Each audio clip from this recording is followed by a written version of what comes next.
নমস্কার বন্ধুরা, সবাই ভালো আছেন নিশ্চয়ই। আজ শুভ গণেশ চতুর্থী। ভাদ্র মাসের শুক্লা চতুর্থ তিথিতে এই গণেশের পুজো করা হয়। এটাকে গণেশের জন্মোৎসব হিসাবেও ধরা হয়। শিব ও পার্বতী পুত্র গজানন হিন্দুদের বুদ্ধি, সমৃদ্ধি এবং সৌভাগ্যের সর্বোচ্চ দেবতা। এই দিনে গণেশ তার ভক্তদের মনোবাঞ্ছা পূর্ণ করতে মর্তে অবতীর্ণ হন বলে হিন্দুরা বিশ্বাস করেন। বিভিন্ন শুভ কাজ, উৎসব, অনুষ্ঠানের শুরুতে ইনার পুজো করা হয়।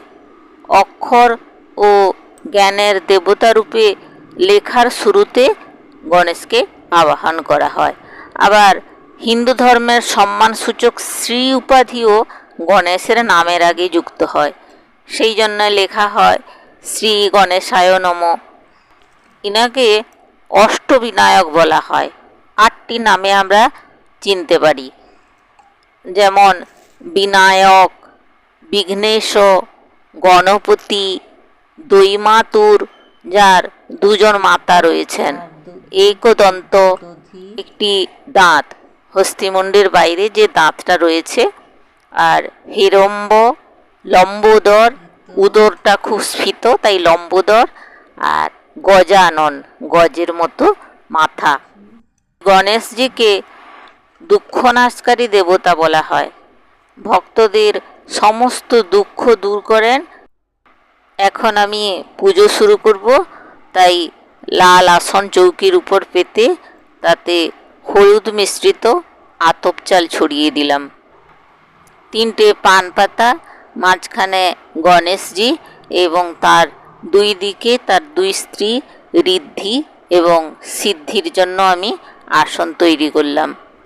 পান পাতার ওপরে গোটা হলুদ, গোটা সুপুরি আর এলাচ দিয়ে ঋদ্ধি এবং সিদ্ধিকে কল্পনা করলাম এবং আসনের ওপর ফুল ছড়িয়ে দিলাম।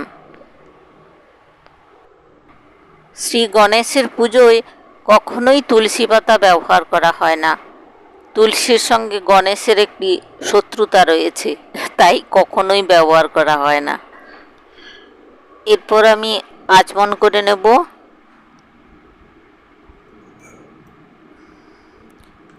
নমো বিষ্ণু, নমো বিষ্ণু, নমো বিষ্ণু। এবার হাত ধুয়ে নিজেকে শুদ্ধ করে চারদিকে গঙ্গা জল ছড়িয়ে সব শুদ্ধ করে নিলাম।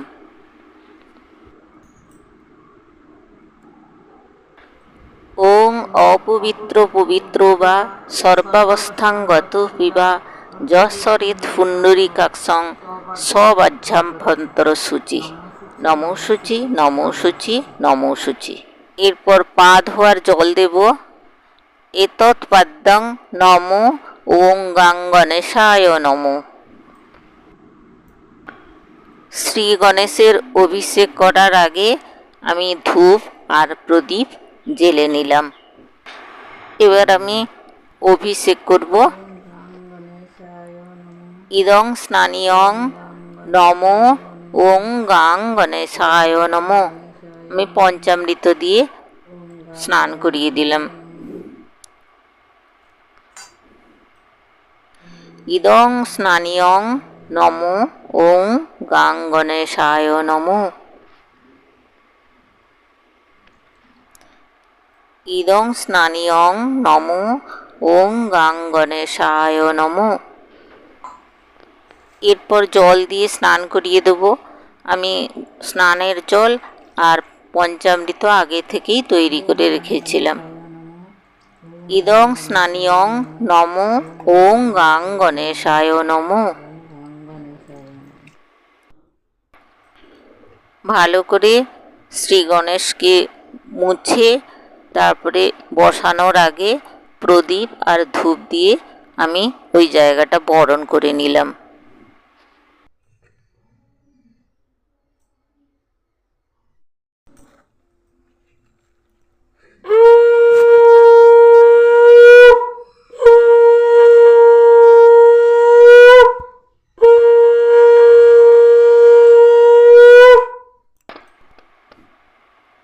এরপরে আমি কপালে চন্দনের তিলক আর সিঁদুরের তিলক ঋদ্ধি আর সিদ্ধিকে দিয়ে দিলাম।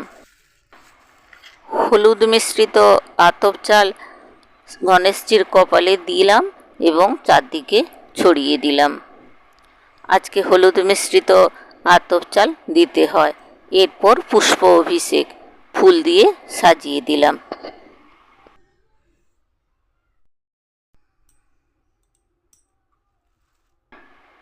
পাশে দিলাম শঙ্খ আর গলায় বইতে পরিয়ে দিলাম।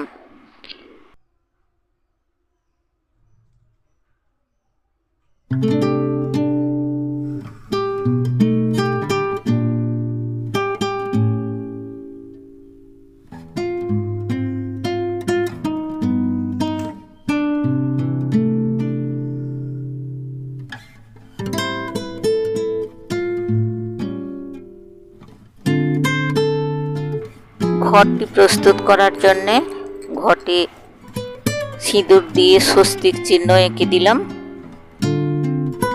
ঘরটি গঙ্গা জল দিয়ে পূর্ণ করে দিলাম।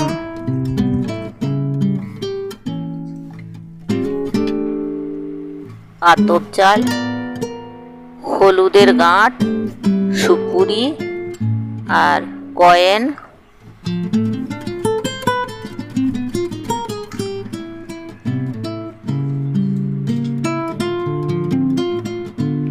আর দিলাম কিছু ফুল আর দূর্বা। এর উপর আম শাখাতে সিঁদুরের টিপ লাগিয়ে আম শাখা দিলাম, বেলপাতা, তার উপরে পান পাতা, সবেতেই সিঁদুরের টিপ লাগিয়ে দিলাম। এর উপরে দিলাম একটি কলা, তার উপর ফুল আর দূর্বা দিয়ে সাজিয়ে দিলাম। এই আমার ঘট প্রস্তুত হয়ে গেল। ঘট রাখার স্থানে গঙ্গা মাটি মিশ্রিত একটু পঞ্চশস্য ছড়িয়ে দিলাম, তার উপরে ফুল ছড়িয়ে আমি ঘরটি স্থাপন করব।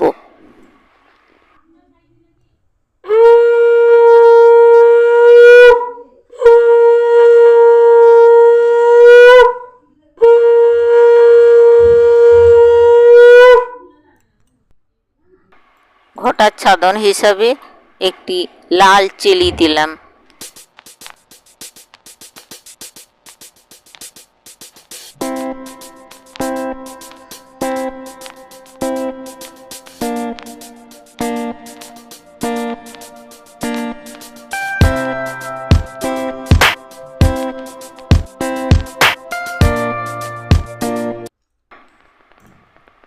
ইদং অর্ঘং নমো ওং গাং গণেশায় নমো। ইদং অর্ঘং নমো ওং গাং গণেশায় নমো। ওং সর্ববিঘ্ন বিনাশায় সর্বকল্যাণ হেতবে পার্বতী প্রিয়পুত্রায় গণেশায় নমো নমো।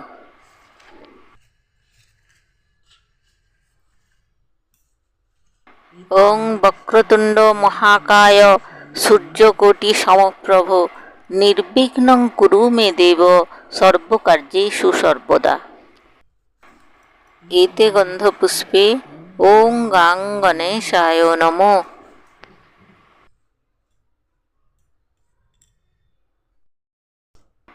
এতে গন্ধপুষ্পে ওং শিবাদি পঞ্চদেবতাভ্যো নমো। আজকে 21টি দূর্বাকে একটি বাঞ্চ করে তাতে সিঁদুরের ফোঁটা লাগিয়ে আমি গণেশজিকে দিলাম। ইদং দুর্বাদলং নমো ওং গাং গণেশায় নমো। কখনোই ওই দুর্বাদল গণেশের পায়ে দেব না, হাতে কিংবা মস্তকে ওই দুর্বাকে রাখতে হয়। ওই হলুদ আতপ চাল দিতে হয় আজকে। ইদং অক্ষতং নমো ওং গাং গণেশায় নমো। প্রণাম মন্ত্র। एकदन्तं महाकायं लम्बोदरगजाननं विघ्नविनाशं देवं हेरम्बं प्रणमाम्यहम्। ॐ वक्रतुण्ड महाकाय सूर्यकोटिसमप्रभ निर्विघ्नं कुरु मे देव सर्वकार्येषु सर्वदा। গণেশজি লাড্ডু খুব ভালোবাসেন, তাই আমি লাড্ডু নিবেদন করলাম। আর দিলাম গোটা ফল, আর সেই সঙ্গে পঞ্চদেবতাকেও দিলাম, আর জল দিলাম।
আমার পুজোটি যদি ভালো লেগে থাকে অবশ্যই আমাকে সাবস্ক্রাইব করে আমার পাশে থাকবেন। ধন্যবাদ।